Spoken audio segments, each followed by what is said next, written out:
El mundo está envuelto en un grande conflicto. La Biblia llama a esto un conflicto cósmico. ¿Sabes dónde se originó la primera guerra del universo? No fue con ningún país. La primera guerra fue en el cielo. ¿En qué momento? Isaías capítulo 14, versículo 12 dice: ¿Cómo caíste del cielo, oh lucero hijo de la mañana? Derribado fuiste a la tierra, tú que eras tan poderoso. El conflicto comenzó en el cielo y luego se trasladó a la tierra. Dios no creó a Satanás. Dios creó un ángel de luz. Un ángel, así como el ser humano, tenía libertad para adorar a Dios o para rebelarse contra Dios. Dios sabía del riesgo que estaba corriendo al crear seres libres, pero prefirió crear seres libres a que crear robots o máquinas que le puedan servir sin que sientan amor. Ese conflicto que inició en el cielo lo encontramos en el libro de Apocalipsis capítulo 12, a partir del versículo 7 en adelante, que se trasladó a la tierra.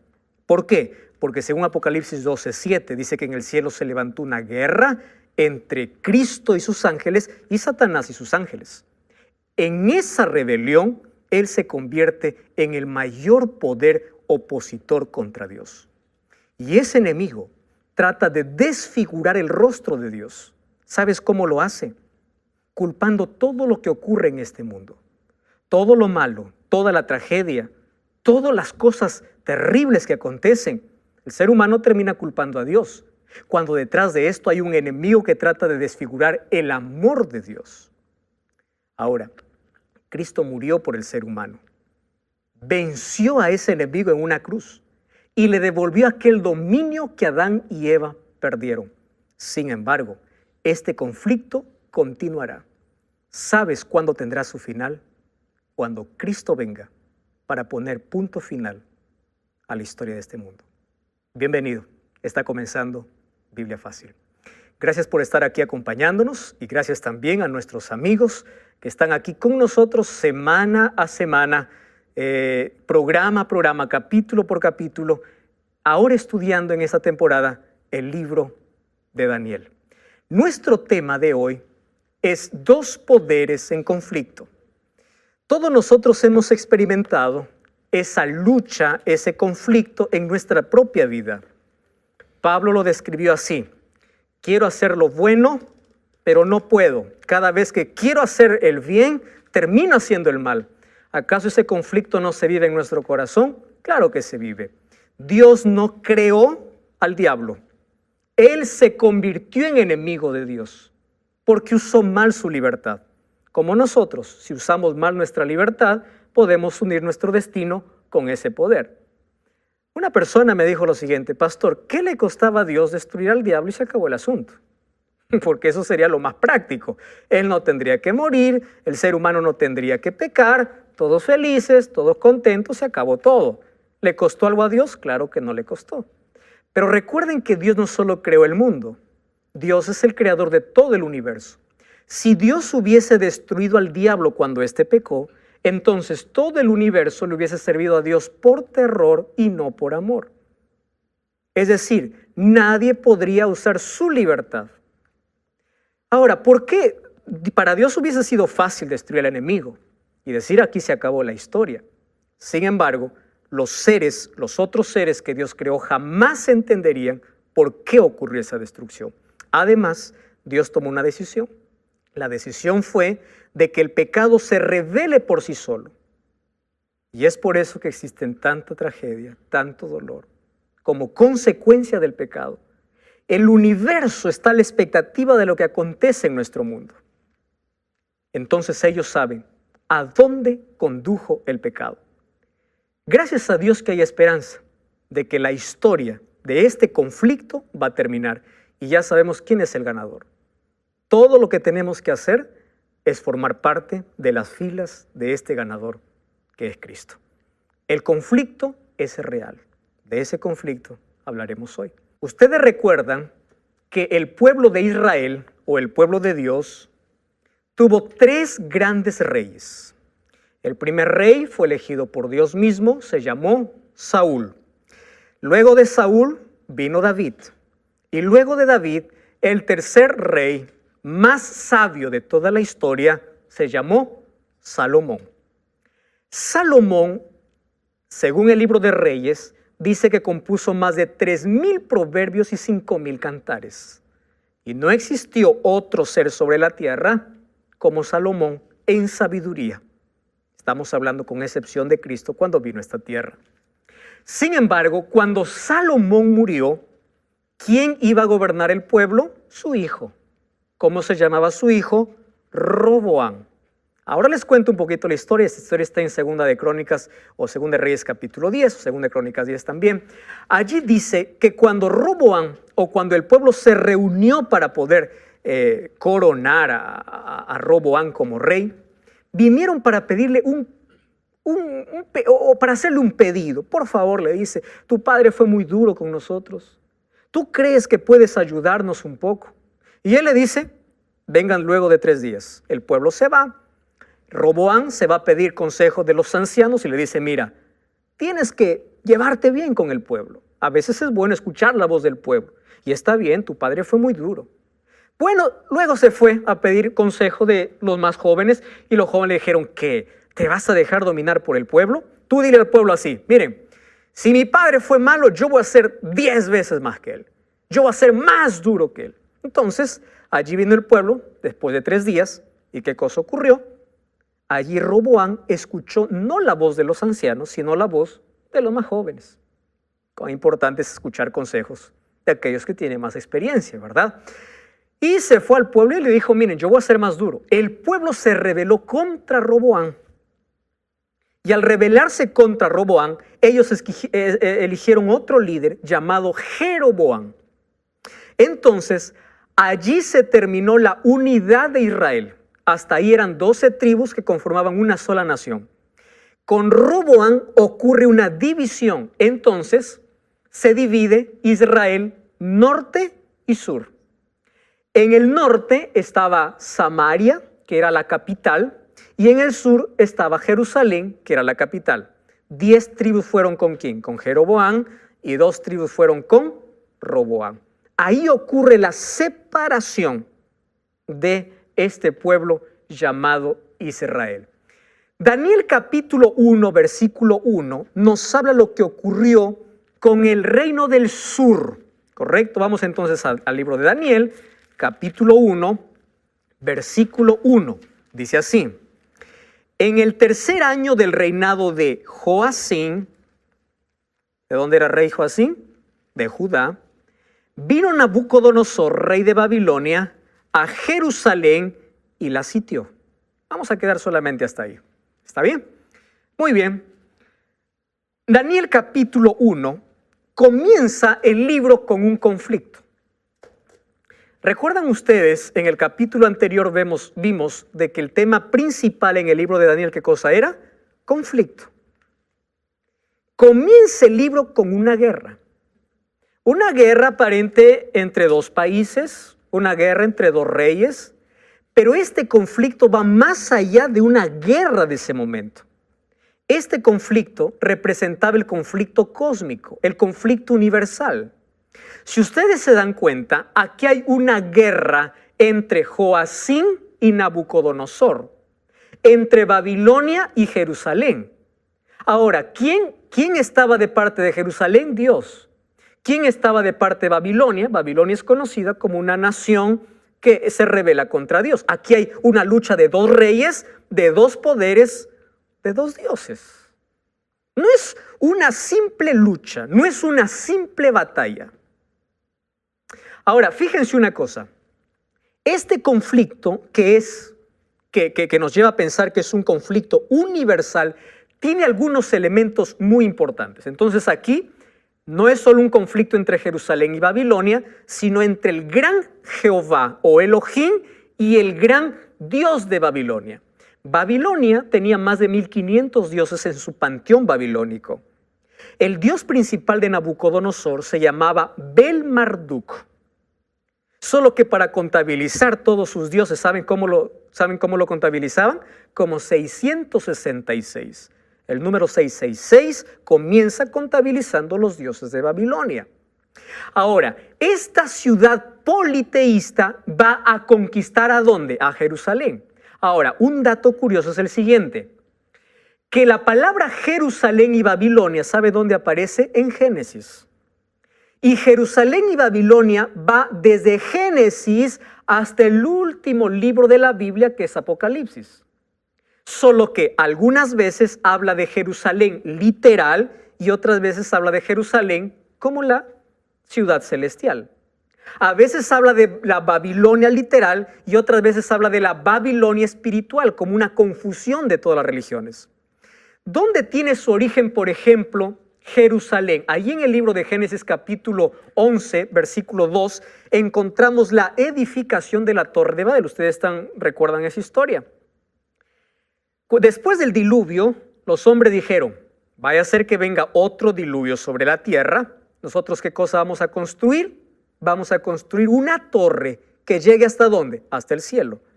La Biblia dice que el grupo estaba tan unido que lo que se propuso lo estaba alcanzando.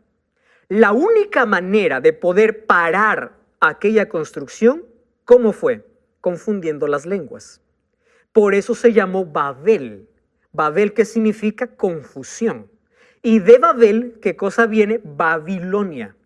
Por eso cuando en el libro de Apocalipsis habla de Babilonia, no está hablando de la Babilonia como ciudad, porque esa ciudad ya fue destruida. Ahora está hablando de una Babilonia espiritual, tomando la idea de la confusión. Si en Babel hubo una confusión de lenguas, en Babilonia hay una confusión de creencias, de ideologías, de filosofías. Ahora, Jerusalén también aparece en Génesis capítulo 14, versículo 18, cuando ahí aparece el rey de Salem, representando a Jerusalén. Entonces, Jerusalén y Babilonia, más allá de ser unas ciudades geográficas, literales, está representando una lucha entre dos poderes. ¿Entre quién? Entre Dios y Satanás. Ahora, fíjense lo que ocurre. Ahí aparece el nombre de Joacim, en el tercer año del reinado de Joacim. Joacim empezó a reinar cuando tenía 25 años. Muchacho, ¿verdad? Muy joven para gobernar. Y él cometió un error, el error que muchos de los reyes cometieron: hacer lo malo delante de los ojos de Dios. Ustedes van a encontrar en el Antiguo Testamento el término que más se repite es: hizo lo malo delante de Jehová. Y llevó al pueblo a la apostasía. ¿Qué significa apostasía? Apostasía significa volver atrás del camino correcto. Es decir, yo estoy por un camino bueno y yo vuelvo, retrocedo. Eso es apostatar. Es una rebeldía abierta contra la verdad. Eso es apostasía. Entonces, llevó al pueblo a adorar a dioses y no al Dios verdadero. Ahora fíjense, esta es la expresión más linda que les voy a decir.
Para que nosotros podamos entender el gran conflicto. Mientras Judá estaba bajo la protección de Dios, no había ningún país que lo conquiste. ¿Por qué? Porque Dios lo protegía. Pero cuando el pueblo de Dios abandonaba a Dios, rompía la muralla de protección. Es decir, le decía, no queremos a Dios, buscamos nuestro propio Dios, y Dios respeta la libertad humana. Y cuando ellos se apartaban de Dios, ¿cómo se quedaban? Desprotegidos. Y es por eso que venía cualquier nación y le hacía esclavo. ¿Por qué? Estaban sin Dios, sin protección. Si nosotros entendiésemos eso dentro del marco del gran conflicto, tendremos respuestas a muchas preguntas del dolor y el sufrimiento. El ser humano elige abandonar a Dios, elige salir de su protección. Ahora, ¿qué cosa había sucedido? Recuerdan que les dije que había el reino del norte y el reino del sur. El reino del norte ya había sido conquistado por el rey Sargón en el año 722 antes de Cristo. Es decir, primero fue conquistado el reino del norte antes que el reino del sur. El pueblo de Judá tenía un espejo para aprender. Ustedes han escuchado esa frase: el inteligente aprende de sus errores, el sabio de los errores de los otros. Judá pudo aprender y pudo haber dicho: nosotros no queremos terminar así, entonces hay que ser fieles a Dios. Pero en lugar de buscar a Dios, ¿qué hicieron? Se rebelaron contra Dios. Entonces cayeron en el mismo estado que el reino del norte. Dice allí el versículo 1, vino Nabucodonosor, rey de Babilonia, y la sitió. ¿Saben que la palabra sitiar era la palabra más peligrosa en cuestión de guerra? Era rodear la ciudad, romper las murallas, y cuando el enemigo entraba, sangre corría por las calles. Una vez que sitiaba un pueblo enemigo, alguna ciudad, era destrucción segura. Ahora dice, vino Nabucodonosor. ¿Fue Nabucodonosor en ese momento el rey de Babilonia? No. Quien era rey en Babilonia, según la historia, era Nabopolassar. Nabopolassar envía a su hijo Nabucodonosor a pelear contra Egipto. ¿Correcto? Entonces viene de Babilonia Nabucodonosor, enviado por su padre Nabopolassar, a conquistar Egipto. Y vence a Egipto en la batalla que en la historia lo llama la victoria de Carquemis. Babilonia derrota a Egipto. Mientras regresa, Judá estaba cerca. Y dijeron, bueno, ya subyugamos a Egipto, subyuguemos también ¿a quién? A Judá. Estamos en el camino. Entonces sitiaron la ciudad, y cuando sitiaron la ciudad, ¿qué cosa ocurrió? Nabucodonosor recibe la noticia de que su padre Nabopolassar había muerto. Y en ese tiempo, cuando el heredero no estaba, había usurpación de reino. ¿Qué cosa hace Nabucodonosor? Dijo, a mí qué me importa la conquista, yo quiero el trono. Dejó y dijo, voy a llevarme solo unos cuantos. ¿A quiénes llevó? A los príncipes, a los más inteligentes, a los más sabios. Vamos a llevar solamente unos cuantos. Y de Jerusalén, de Judá, hasta Babilonia habían 1600 kilómetros. ¡Wow! Lejos. Tomó esclavos. Entonces Nabucodonosor cortó camino de Judá, fue por el desierto para llegar a ocupar el trono. Por eso es que el capítulo 1 ya no comienza con Nabopolassar. ¿Con quién comienza? Con Nabucodonosor. Porque es allí cuando conquista a Judá donde él comienza a gobernar. Entonces él llega a Babilonia y se corona como el rey de Babilonia. Correcto. Allí hay una frase que nos llama la atención en el versículo 2. Miren lo que dice el versículo 2. Dios entregó en sus manos. Wow. ¿Qué tipo de Dios es ese, no? ¿Un Dios vengativo? ¿Un Dios cruel? Porque hay muchos que toman este libro y dicen, ahí está ese Dios. Dios le dice que los entregó. En otras palabras, tú no me obedeces, ya anda, sufre. ¿Eso será el concepto que dice aquí? Esperen un momento acá. Cuando dice la literatura hebrea, Dios entregó, en la literatura hebrea, los judíos tendían a pensar que todo lo que ocurre es porque Dios lo causa. Ahora escuchen lo siguiente. Dios no causó, Dios permitió. ¿Ustedes pueden comprender la diferencia entre causar y permitir? Causar es porque yo lo hago a propósito. Permitir es porque otro lo causa, pero yo permito. Cuando dice el Señor entregó, ¿qué está diciendo? Judá despreció a Dios y Dios los dejó. En otras palabras, ustedes están revelando, no me quieren, está bien, yo respeto su decisión, me quedo de brazos cruzados y yo permito que ustedes puedan ser conquistados. Solo que detrás de todo eso que era malo ya para el pueblo de Dios, hubo dos cosas que Dios hizo. Y esto es lo que me gusta de Dios. Tú puedes ser maltratado por el mal, puedes estar desempleado, puedes haber perdido todo en la vida, pero detrás de toda esta tragedia Dios puede revertir y cambiar para bendición. ¿Y sabes cuál es la bendición? Dios permitió que el pueblo pueda ser esclavo. ¿Sabes por qué? Porque era la única manera como el pueblo entendía que necesitaba volver a Dios. Yo les pregunto, ¿a veces nosotros no aprendemos las mayores lecciones de la vida con el dolor? Sí. Entonces, y lo segundo, Dios permitió esa tragedia. ¿Saben también cómo lo revirtió esa situación difícil? Para que Babilonia pueda conocer quién es el Dios verdadero. Porque Babilonia era politeísta, no tenía conocimiento de ese Dios. Entonces, no todas las cosas malas que suceden en esta vida son realmente malas. Dios puede revertir situaciones, aun cuando sea causa de nuestra desobediencia. Ese es el Dios maravilloso que tenemos. Entonces dice que lo llevó y lo metió en la casa del tesoro de su Dios. La casa de su Dios se llamaba el gran templo Esagila. Ahí estaba su Dios Marduk. Es decir, Nabucodonosor se burló de Dios, trajo los vasos consagrados a Dios y los colocó allí donde, en su templo. ¿Qué cosa estaba diciendo? Mi Dios es más poderoso. ¿Es lo que está diciendo o no?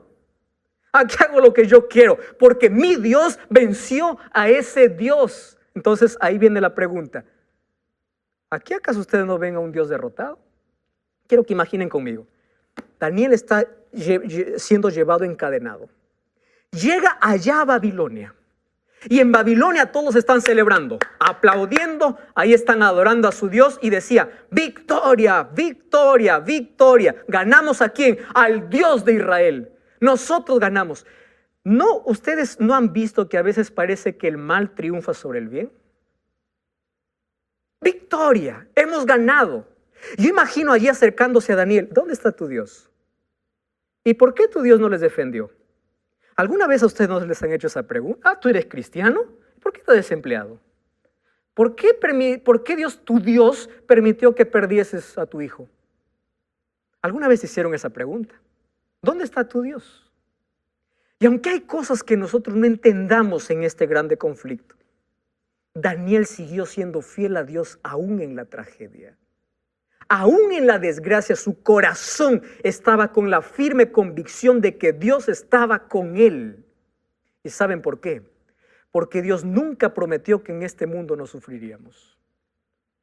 A veces hay muchas iglesias que venden un falso evangelio, que dicen, entrega tu vida a Cristo y los problemas se te acaban. ¿Quién te dice que los problemas en esta vida se te acaban cuando entregas tu vida a Cristo? La diferencia es que puedes enfrentar los problemas de una manera diferente, teniendo paz en el corazón. Eso es la diferencia. Jesús dijo, en el mundo tendréis aflicción. Entonces, el evangelio de Cristo es, yo estaré contigo en el dolor. Yo te prometo terminar el dolor, pero no significa que tú estás exento del dolor. El dolor un día va a tocar tu vida. Y aún en el dolor, tu deber es seguir siendo fiel a Dios. No cambies el canal. Vamos a una breve pausa. Estás en Biblia Fácil. Bueno, mi nombre es Gloria Vega. Yo soy de Santa Cruz, de Bolivia. Tengo 37 años. Soy casada. Tengo 2 niños, estudié contadora de profesión con un posgrado en administración de empresas. Actualmente me dedico con mi esposo a un negocio propio que tenemos de la venta de productos veterinarios. Y bueno, empecé a asistir hace un tiempo atrás a la iglesia adventista ¿ya? De esa manera, a través del pastor, fue que me llegó la invitación para participar en el programa.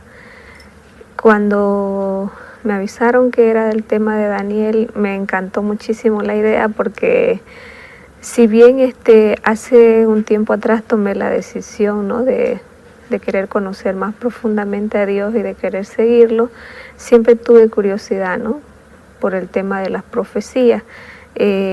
No para mí, porque ya con lo que he aprendido en la iglesia lo creo, digamos, ¿no?, sino el hecho de que cómo puedo compartirlo con otros, ¿no?, y de poder compartirlo bíblicamente, ¿no?, de decir esto quiere decir esto, porque cuando he leído, por ejemplo, el libro de Daniel, y me compré un libro también que lo estaba terminando de leer para que me ayude a comprender, pero me encantó la idea, como le digo, porque quiero aprender para poder enseñar a otros, ¿no?, para que al igual.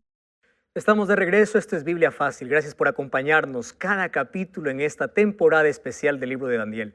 Preparamos una revista especial para ti. Mira, a todo color, esta revista puede llegar a casa completamente gratis. Biblia Fácil Daniel. Contienen aquí todos los temas que en esta temporada nosotros estamos hablando. Solicítalo al siguiente número de WhatsApp, más 5512 98 100 14 60. Recuerda también ingresar allí a nuestro blog, nuevotiempo.org/Biblia Fácil, y también no te olvides de entrar allí a nuestro Facebook, lo puedes encontrar como Biblia Fácil. Estamos hablando acerca del primer capítulo del libro de Daniel, un grande conflicto, una aparente derrota de Dios. El diablo va a cantar muchas victorias en este mundo, pero él sabe que la victoria final lo tiene Dios. Los hijos de Dios van a pasar por muchos problemas en este mundo. Van a llorar, van a perder. Los hijos de Dios también sufren, también mueren, también soportan tragedias. El amigo de Jesús era Lázaro y Lázaro murió. Los hijos de Dios pasan por dificultades. Nuestro deber es seguir confiando en ese Dios. ¿Por qué? Porque aunque parece que el mal está por encima del bien, vamos a comprender en esta historia que el final es diferente. Miren quién comienza cantando victoria: Babilonia, ¿verdad? Muy bien. Entonces, cuando llegó allí Daniel y sus amigos a Babilonia, Nabucodonosor los lleva con una intención. ¿Cuál es la intención de Nabucodonosor? Dijo: tráeme a los mejores muchachos. ¿Por qué quiere los mejores? Nabucodonosor aquí representa el diablo. El diablo usa las mejores mentes. El diablo está detrás de las personas más esforzadas, más brillantes, porque ellos tienen influencia para arrastrar a los demás. Entonces el diablo dice, o aquí Nabucodonosor dice: tráeme, yo les voy a educar a mi gusto y luego yo les voy a enviar a su pueblo a gobernar en nombre de Babilonia. Así hacían antiguamente los reyes que conquistaban. Llevaban un grupo de personas que influencian, los cambiaban su mentalidad y los regresaban para gobernar en nombre del conquistador. Ahora, miren lo que ofrece. Nabucodonosor tiene un plan, y dentro de su plan está que estos tres muchachos y Daniel tengan una nueva alimentación, una nueva educación y una nueva identificación. Si ustedes se dan cuenta, estas tres cosas afectan las tres áreas del ser humano. Cuando hablamos de alimentación, ¿qué cosa está afectando? El área física. Cuando hablamos de educación, el área mental. Y cuando hablamos de identificación, el área espiritual. Quiero que presten atención. La religión va más allá de decir voy a una iglesia. Religión también está en la mesa. La religión también me tiene que llevar a un cambio de hábitos saludables. Porque aquel que es cristiano tiene que comprender que su cuerpo es templo del Espíritu Santo y no puede comer todo lo que este mundo ofrece. Es decir, en Deuteronomio 6:5, cuando dice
amarás al Señor, recuerdan ustedes, con todo tu corazón. También está diciendo con tu comida, con tus hábitos, con tu mente, con tu cuerpo. Amarás al Señor con todo. Ahora fíjense, el diablo coloca alimentación para destruir el cuerpo que se convierte en templo del Espíritu Santo. Alimentación dañina. El diablo coloca educación a través de las películas de Hollywood. ¿Qué cosa nos enseña Hollywood? Violencia, sexo desenfrenado, inmoralidad. Pocas son aquellas que traen un mensaje. Todas están envueltas de espiritismo. ¿Qué cosa enseña la música que escuchamos? ¿Qué cosa? ¿A dónde nos lleva? Esa es la manera como el diablo quiere educar la mente. ¿A dónde nos lleva la identificación, la espiritualidad? ¿Qué tipo de espiritualidad tenemos? Ahora, el diablo está interesado en arruinar nuestra vida por completo, físicamente, mentalmente y espiritualmente. Es por eso que Nabucodonosor primero quiere cambiar su educación. Miren lo que dice el versículo 3, 1:3. Dice así. Entonces, versículo 3 o versículo 4, dice: muchachos en quien haya buen parecer, ¿verdad? Instruidos en toda sabiduría, sabios de ciencia, de buen entendimiento, para que estén en el palacio del rey, para que les enseñara. ¿Qué cosa estaba brindando Nabucodonosor? Educación.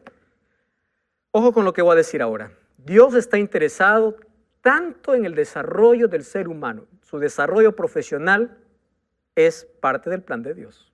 Es decir, aquí no estamos yendo en contra de la educación. Aquí estamos tomando a Nabucodonosor como ejemplo porque la educación que le dio a Daniel no estaba bajo principios divinos. ¿Saben qué tipo de educación dio a Daniel? Por ejemplo, 3 cosas eran las materias que Daniel tenía que llevar. Número 1, la técnica en literatura y escritura babilónica. El sumerio era la escritura en cuneiforme. El babilonio era el lenguaje de Babilonia. Y cuando hablamos del arameo, era el lenguaje internacional. Hasta aquí todo bien, ¿verdad? Todo bien. Dentro de la currícula, aprender nuevos idiomas, genial, extraordinario. Ahora, tenía que llevar clases de astronomía. No estamos hablando de gastronomía, ¿eh? Astronomía. ¿Qué tenía que ver? Predicciones de eclipses con precisión. Hasta aquí también hay muchas cosas que son previsibles. Y es bueno estudiarlas correcto. Y miren su tercer cluso de Daniel. Técnicas mágicas. Porque de allí salían expertos en adivinación. Y no vamos a quitar el derecho a Babilonia, que los babilonios fueron los primeros en dar nombres a las constelaciones. Entonces, muchos de los signos zodiacales que hoy existen, ¿dónde comenzaron? Allí en Babilonia. A ver, dígame si esto viene de Dios. Comenzó en Babilonia. Ahora, ellos fueron los que iniciaron, ellos eran expertos en astrología. Eso era parte de la currícula. Entonces, la mentalidad de Nabucodonosor era: yo voy a cambiar, qué Biblia, qué valores, qué profetas. Yo quiero decirle que quien conduce el mundo son las estrellas, no es Dios. Porque eso es lo que te dice la astrología. Tú, querido, querida, que vas todos los días ahí al kiosco de la esquina para comprar un diario, para ver cuál es tu signo. Tú estás confiando más en la creación que en el creador. Confías más en una estrella, lo que te diga una constelación o un signo, en lugar de colocar tu vida en las manos de Dios. Mucha gente está envuelta en esto. Esto es educación. Ahora, ¿qué más? No solamente dijo: le voy a dar una educación diferente. Le voy a dar un nombre diferente. Versículo 6. Miren lo que dice la Biblia. Entre ellos estaba Daniel, Ananías, Misael, Azarías. A estos el jefe de los eunucos puso nombres. A Daniel, ¿qué cosa? Belsasar. A Ananías, Sadrac. A Misael, Mesac. Y a Azarías, Abednego. Correcto, genial. ¿Qué significaba Daniel? Dios es mi juez. Ahora le cambia por nombre. De nombre, ¿cómo se llama? Belsasar. ¿Qué significa Belsasar? Bel protege al rey. ¿Quién era Bel? ¿Recuerdan de Bel Marduk? El dios de Nabucodonosor. ¿Qué le está diciendo a Daniel? Olvídate de tu Dios. Mira, tu Dios está derrotado. Olvídate de tus principios y de tus creencias. Ahora tú vas a tener un nombre que no te recuerde más a Dios, sino que te recuerde ¿a quién? A mis dioses. Ananías, el Señor es bondadoso. Ahora cambia para Sadrach, que significa mandato de Aku. Aku era el dios de la luna. Misael significa ¿quién como Dios? Ahora cambia Mesac, siervo de la diosa Sheba. Azarías, el Señor es mi ayudador, cambia para Abednego, significa siervo de Nebo, Dios de la sabiduría. ¿Qué les está cambiando? Quiero que se olviden de su Dios y que ahora empiecen a adorar mis dioses. Esa es la manera como el diablo trabaja. Colocando en nuestra mente tantas cosas para alejarnos y hacernos olvidar de quiénes somos. Cuando uno se olvida de dónde viene, no tiene un propósito en la vida, porque no tiene origen y no tiene destino. Es por eso que viene la teoría de la evolución. Si tú vienes de la nada, tu destino es la nada. ¿A dónde estás yendo? Es vacío. Ahora fíjense, versículo 5 dice así la Biblia. Entonces, primero era educación, segundo nombre y tercero, versículo 5. Le señaló el rey una porción diaria de la comida del rey y del vino que él bebía y los educó por ¿cuántos años? 3 años. Presten atención acá. Quiero que imaginen conmigo a Daniel entrando a un salón enorme. Hay música de fondo, hay mujeres bailando y una mesa con un buffet exquisito. Ahí hay todo tipo de jamón. Existe gaseosa, estoy trasladando para nuestro tiempo. Existe cerdo, existe cuy, existe pavo, existe todas las comidas que puedan existir. Y le dice, bienvenido. Ahora yo les pregunto, ¿qué más querría un esclavo si hay buena comida? Daniel pudo haber dicho, mi Dios me dejó, ahora estoy pasando por un mal momento, entonces que venga la comida. Espera un momento. Daniel, dice el versículo 8, que propuso no comer esa comida. ¿Por qué? ¿Era rebelde? ¿Cómo es posible que Daniel siguiera siendo fiel a Dios cuando le estaba yendo tan mal? Él sabía algunos principios. Por ejemplo, toda esa comida era sacrificada a los dioses. Número 2, había animales inmundos que Dios había dicho que no deberíamos comer. Ellos entendían que la salud no es fruto de la casualidad. Esto hoy está pronunciado, ¿verdad? Tienes que cuidar tu salud, no es fruto de la casualidad. Es decir, lo que afecta a tu cuerpo afecta a tu mente. Afecta tu espiritualidad. Tú no puedes decir, soy cristiano, pero he hecho lo que sea a mi estómago, como lo que quiera, porque todo afecta. El ser humano es un ser indivisible. Tú no puedes decir, estoy bien espiritualmente cuando tienes una mala alimentación. Ahora, ¿qué cosa más entendía? Que su cuerpo es templo del Espíritu Santo y quería honrar a Dios con su cuerpo. Él sabía que lo que lo afecta físicamente también afecta, ¿qué cosa? Espiritualmente. Ahora miren, hay muchas personas que allí, ahora les voy a explicar, que están en contra de la alimentación. Dice, ¿por qué Daniel desperdició eso? Daniel 1:8 dice, decidió no comer. ¿Qué significa decidir? Eso es lo que nos hace seres inteligentes, diferente a todas las demás animales o diferente a los animales. La capacidad de decidir y elegir qué es lo mejor para nosotros. Decidió. La palabra decisión es la palabra clave. Si Daniel no hubiese decidido ser fiel a Dios, no tuviéramos el libro de Daniel. Dios no se hubiese revelado. Aquí comienza la fidelidad. Él allí comprendió. Ahora, Daniel entendió 3 cosas. En la Biblia, querido, existen 3 tipos de alimento: recomendado, permitido y prohibido. Ahora les voy a mostrar bíblicamente. El recomendado es Génesis 1:29. ¿Qué cosa dice? Yo les he dado todo verde para comer, ¿verdad? Frutas, verduras, legumbres, eso es para comer. Eso es el recomendado. ¿Quién lo recomienda? Dios. El permitido son algunas carnes, no todas. El prohibido es aquello que Dios dijo no. ¿Dónde está lo permitido y lo prohibido? En Levíticos capítulo 11.